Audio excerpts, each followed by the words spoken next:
Namo tassa bhagavato arahato sama sambuddhassa. Namo tassa bhagavato arahato sama sambuddhassa. Namo tassa bhagavato arahato sama sambuddhassa. Yata ahang tata ete. Yata ete tata ahang. Atanang upamang katwa. Nahaneya nakhadayeti.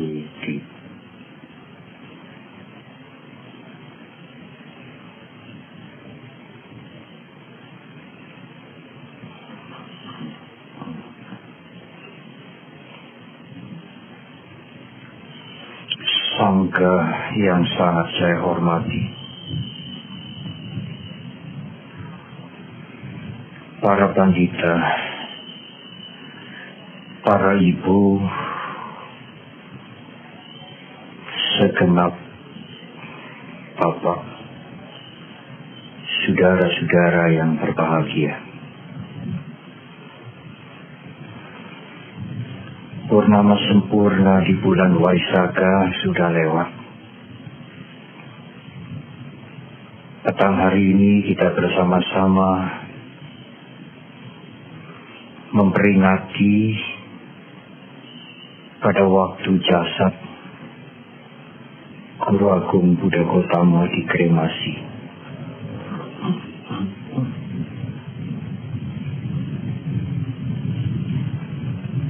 Ibu, bapak, dan saudara, tiap-tiap tahun wihara-wihara di seluruh pelosok Indonesia sampai ke puncak-puncak gunung tidak ada yang melewatkan peristiwa penting purnama di bulan Waisakha, tetapi juga sekali lagi merayakan Waisak dengan semarak. Tidak hanya di seluruh pelosok di Indonesia di mana ada umat Buddha, dunia, Perserikatan Bangsa-Bangsa juga merayakan Waisak.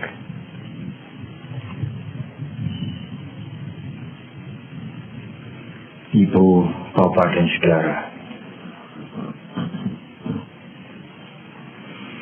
pada waktu Pangeran Siddhartha meninggalkan istana sebentar, berjalan di luar istana untuk melihat keadaan di luar istana, Siddhartha melihat penderitaan di luar istana. Terguncang hati Siddhartha melihat penderitaan itu yang tidak pernah dilihatnya di dalam istana.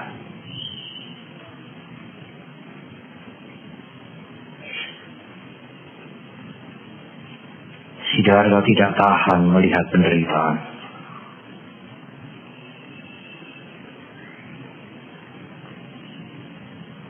Lazimnya kita tidak tahan dengan penderitaan kita sendiri.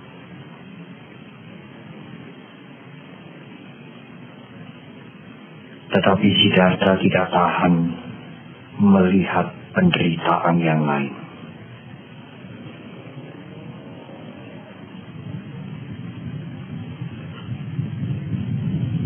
Tidak mudah, ibu, bapak, dan saudara. Mereka yang tidak tahan melihat penderitaan yang lain itulah manusia besar, mahasatwa.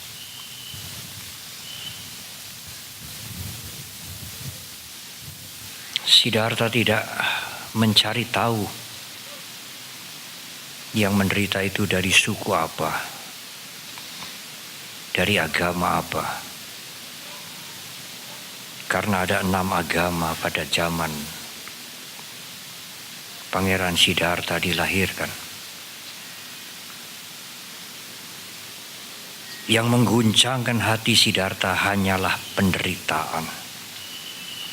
Penderitaan yang lain, orang lain, makhluk lain. Dan penderitaan itu mengubah hidup Siddhartha. Turning point.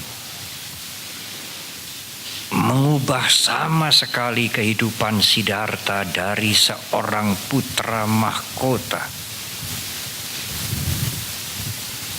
Kemudian meninggalkan istana, kenikmatan, kekuasaan, dan bertapa menderita di hutan Uruvela 6 tahun. Siapakah di antara yang hadir malam hari ini yang pernah menderita 6 tahun di hutan belantara? Rasanya tidak ada yang pernah.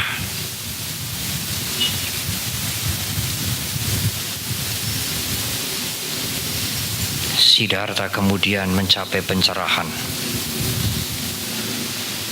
pada saat bulan purnama di bulan Waisakha.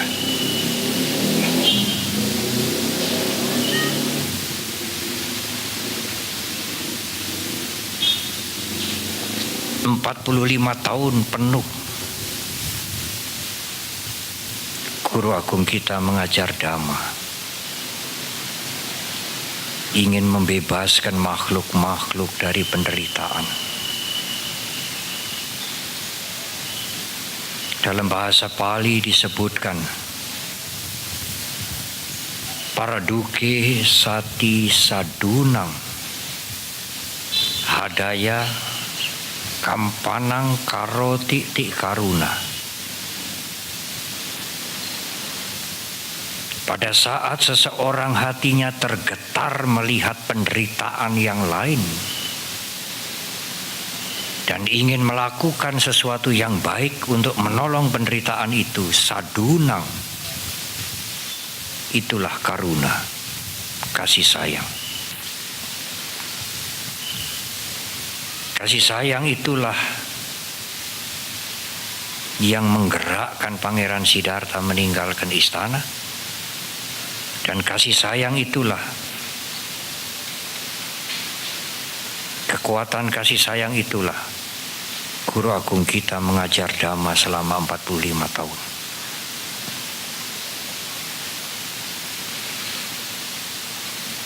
Kasih sayang dan yang muncul, yang berkembang dari cinta kasih, metta karuna, itulah juga landasan utama ajaran Guru Agung kita. Metta karuna, cinta kasih dan kasih sayang itulah yang mengajarkan kita untuk peduli kepada mereka yang menderita. Cinta kasih dan kasih sayang itulah yang menumbuhkan sikap kita untuk mengendalikan diri dari perbuatan-perbuatan yang buruk, karena keburukan itu merugikan yang lain, merugikan lingkungan, dan menghancurkan dirinya sendiri.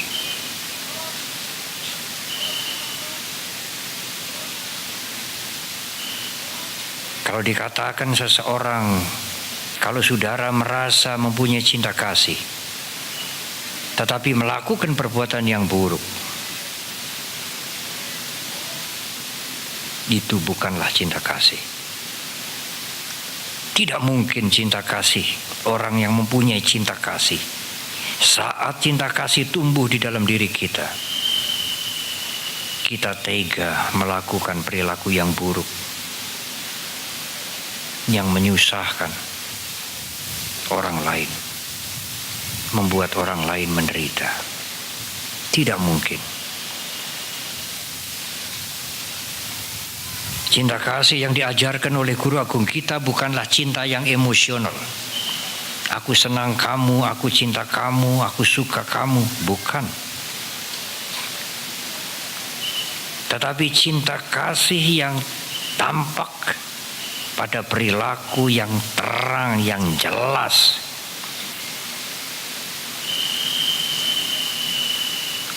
Yang membuat kita mengendalikan diri dari hal-hal yang buruk. Cinta kasih itulah yang menuntut kita untuk jujur dan sungguh jujur. Ujuja suhu juja.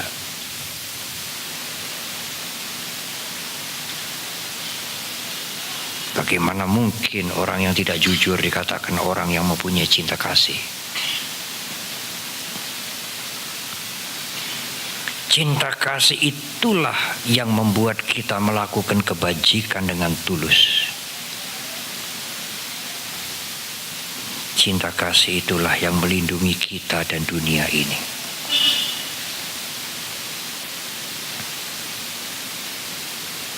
Guru Agung kita menyatakan,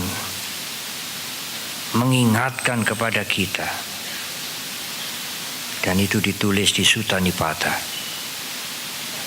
Ya ta ahang tak ta ete, ya ta ete tak ta ahang. Diri kita ini sama dengan yang lain. Tidak ingin menderita. Ya ta ete tak ta ahang, yang lain-lain juga sama dengan diri kita. Atanang upamang katwa nak hanea nak katayi.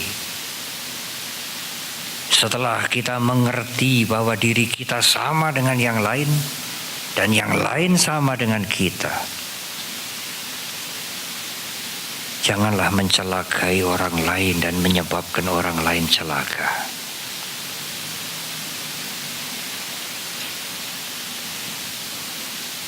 Bahasa daerah mengungkapkan tepo seliro, the golden rule. Janganlah Anda melakukan sesuatu yang menyebabkan orang lain celaka atau mencelakai yang lain, karena Anda juga tidak ingin diperlakukan seperti itu.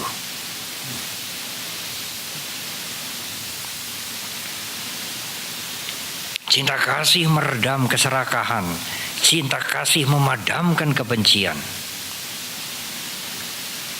Cinta kasih memadamkan keakuan. Keakuan, kesombongan, egoisme itulah yang membuat seseorang tidak malu berbuat buruk dan tidak takut dengan akibat-akibat dari perbuatannya yang buruk itu.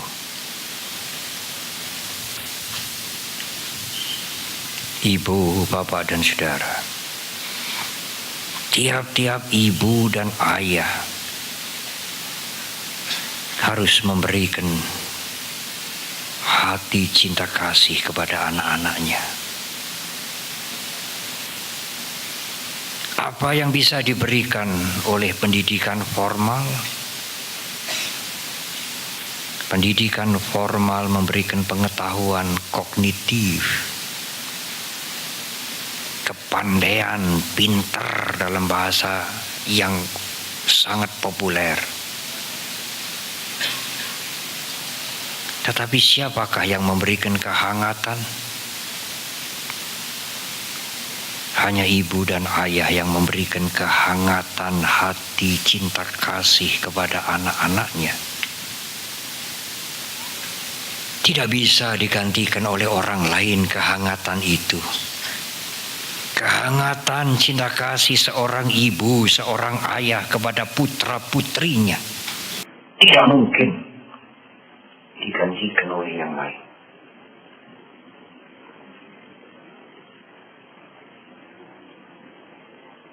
Pada waktu Dharma Santi, perayaan Waisak nasional di Candi Borobudur, yang dihadiri oleh wakil presiden, para menteri, dan ribuan umat Buddha.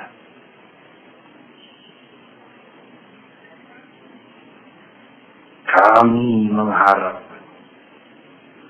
para pemimpin-pemimpin kita sebenarnya sebaliknya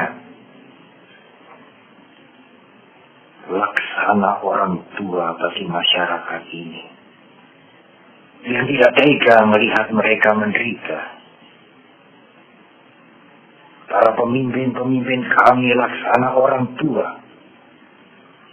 yang memberikan bimbingan terus-menerus tanpa pamrih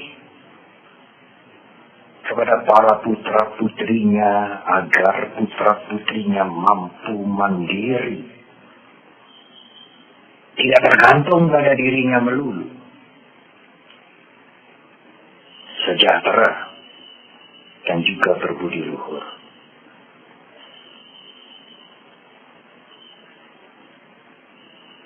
Ibu, bapak, dan saudara, tahun ini Sangga kita, Sangga Theravada Indonesia, mengangkat tema cinta kasih melindungi dunia. Ada dua arti melindungi dunia. Yang pertama, cinta kasih itu melindungi dunia yang di dalam ini. Karena dalam bahasa Pali diri kita juga disebut loka. Arti yang kedua, cinta kasih itu melindungi yang lain. Kalau Anda mempunyai cinta kasih, maka Anda akan dilindungi dari perilaku yang buruk, dari kejahatan. Tetapi cinta kasih itulah yang melindungi anak-anak kita dari perbuatan-perbuatan yang jahat. Akhir-akhir ini saudara membaca koran, menyimak berita-berita televisi, segerombolan anak-anak SD dan SMP memperkosa dan membunuh. Apakah itu tidak miris, tidak membuat kita ngeri, Ibu, Bapak, dan saudara? Janganlah berpikir tidak mungkin nanti itu terjadi di keluarga kami. Janganlah kabur. Siapa tahu kejadian itu bisa menimpa Ibu, Bapak, dan saudara. Lalu bagaimana nanti kami melindungi anak-anak kami, supaya mereka tidak terjerumus dengan perbuatan yang buruk seperti itu? Berikanlah kehangatan cinta kasih. Bukan semata-mata pendidikan formal yang memberikan kepandaian. Bukan hanya materi. Kehangatan cinta kasih dari orang tua itulah yang akan protek, melindungi anak-anak kita dari perilaku-perilaku yang buruk. Tidak ada cara yang lain.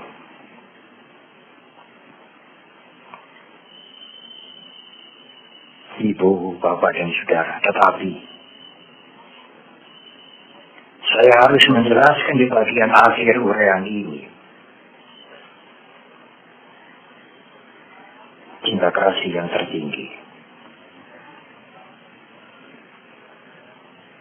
Ada cara untuk mengembangkan, menumbuhkan cinta kasih yang tertinggi. Apakah kita mampu, Bante? Mampu, mengapa tidak? Pada saat saudara mengamati pikiran saudara, perasaan saudara dengan kesadaran, dengan awareness, dengan sati, maka kotoran batin itu akan tenggelam. Kebencian, kemarahan, kejengkelan, keserakahan diri hati akan tenggelam pada saat kesadaran hadir. Pada saat kesadaran hadir, maka kotoran-kotoran batin akan tenggelam, meskipun hanya sebentar. Pada saat kotoran-kotoran batin itu tenggelam, tidak muncul, tidak mengotori batin Anda, maka batin Anda menjadi bersih. Bersih karena kesadaran. Pada saat batin itu bersih, ucapan dan perbuatan yang saudara lakukan pasti ucapan dan perbuatan yang murni cinta kasih.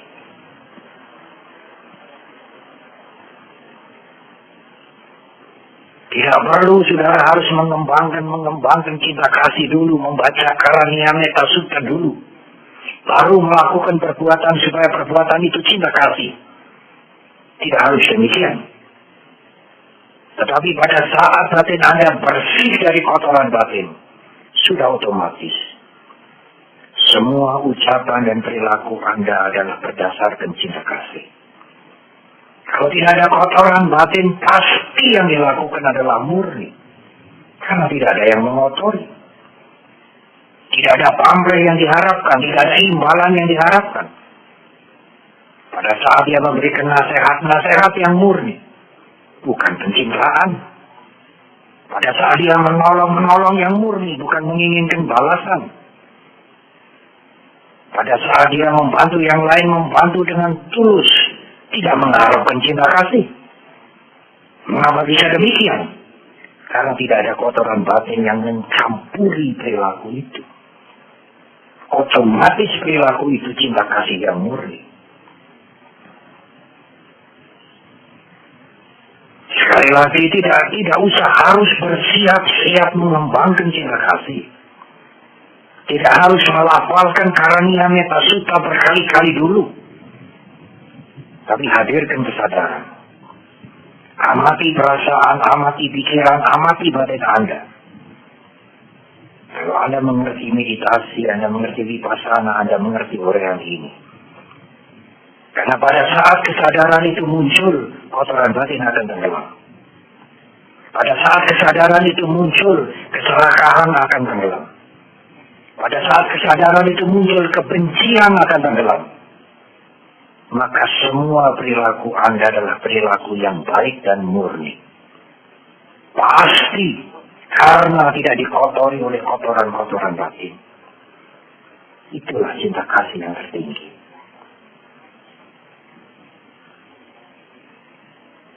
Saudara mengerti Karania Meta Sutta? Hampir semua umat Buddha mengerti Karania Meta Sutta. Kebaktian di vihara, kebaktian di rumah. Tapi kalau ditanya, untuk apa Karania Meta Sutta? Untuk mengusir setan, Bante. Karania Meta Sutta menjelaskan pada kita, selama Anda berdiri, berjalan, berbaring, dan duduk, selama Anda tidak tertidur, pada saat ada kesadaran, itulah keluhuran batin Anda. Pada saat ada kesadaran, batin menjadi luhur. Karena bersih dari kotoran-kotoran batin. Kalau batin itu bersih dari kotoran-kotoran batin meskipun sebentar. Karena kita belum mencapai kesucian. Semua perilaku kita menjadi perilaku yang murni. Bagaimana tidak murni? Karena tidak ada kotoran batin yang mencampuri perbuatan kita. Itulah cinta kasih yang tertinggi. Ibu, bapak, dan saudara. Pada saat batin menjadi bersih, apalagi bersih sempurna, kotoran batin, keserakahan, iri hati, kebencian, kemarahan, keakuan yang halus sekalipun lenyap, sesungguhnya itulah panya. Bawana maya panya. Panya yang tertinggi adalah batin yang bersih dari kotoran-kotoran batin. Dan itulah mahapanya yang dimiliki oleh Guru Agung kita. Salah satu sifat Guru Agung kita. Pada saat mahapanya itu muncul, maka mahawisudi, batin yang bersih dari kotoran batin. Dan karena batin Guru Agung kita itu bersih dari kotoran-kotoran batin, maka apa yang beliau lakukan adalah maha karuna. kasih sayang yang agung, kasih sayang yang sempurna. Banyak guna, karuna guna, banyak guna, wisudi guna, karuna guna. Maha banyak, maha wisudi, maha karuna. Itulah guru agung kita. Itulah teladan terbesar bagi kita semua. Itulah yang kita renungkan pada saat peringatan Waisaka Puja seperti malam hari ini. Ibu, Bapak, dan Saudara, memang kita belum mencapai kesucian. Tetapi marilah kita membersihkan batin kita. Pada saat batin Anda sekalian, batin kita bersih, meskipun hanya sesaat, itulah sesaat kesucian. Batin yang bersih dari kotoran batin, itulah karuna, meta karuna yang sebenarnya. Perilaku Anda adalah kebajikan yang murni. Marilah kita berjuang untuk akhirnya membersihkan kotoran-kotoran batin dan membebaskan kita. Bersamaan dengan itu, menolong yang lain, mengajak yang lain untuk bersama-sama membersihkan kotoran batin, melakukan kasih sayang, memberikan kasih sayang kepada yang lain, hingga akhirnya mencapai kebebasan. Selamat memperingati Waisaka Kami Puja. Semoga Tiratana selalu memberkahi kita. Semoga semua makhluk berbahagia.